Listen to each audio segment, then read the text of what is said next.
I want to now move into something we called Make the Pick. The difference between this year's NBA draft and last year's or even next year's as the number one pick does not feel like a foregone conclusion. So, Kyle, you get to be the first contestant on a weekly game that we'll use to wrap up each show that I'm called Make the Pick. Now let's imagine the Atlanta Hawks call you up and ask you for your opinion, not about fit, just about talent and future performance. Who would you advise them to pick with the number one overall selection and why? Yeah, I'm going to go with Alex Sarr. He's 7 foot tall. And gosh, I wish I had just take Bronny James number one on just some crazy hot take, Zach Edey. But I would take Alex Sarr at number one overall.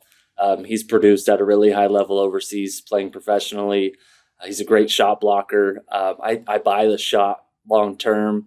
Great size, positional versatility, you name it, checks all the boxes. I think is going to be a very safe producer at the NBA level, and is one of the, only a handful really guys at the top of this board who I think have legitimate star potential.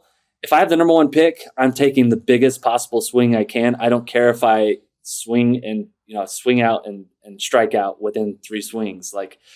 I just want to make a chance that someone can be a superstar for me. And Alex Sarr, I think, in my view right now, represents the best case for that if I'm the Atlanta Hawks.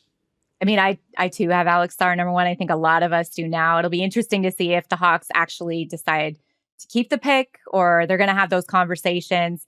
What I love most about Alex is I went to Australia to see him, and I went to a game he was playing in Melbourne, and I said, "Oh, are you going to shut it down?" And he said to me, "Why would I come all the way to Australia, and not only Australia, but to Perth and shut it down and not play the entire season?" So I think he's going to be fine in the NBA playing 82 games, with that sort of mentality.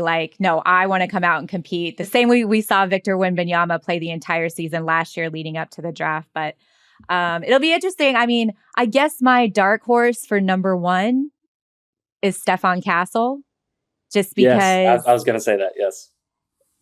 Just in terms of what he did in the NCAA tournament, if that is his floor and he can grow into that dominant defender, if he gets a shot to fall, I think he can be, a first option guy on a team. So he is my dark horse for number one, but we will save that for another pod. We've got a few weeks left before the draft.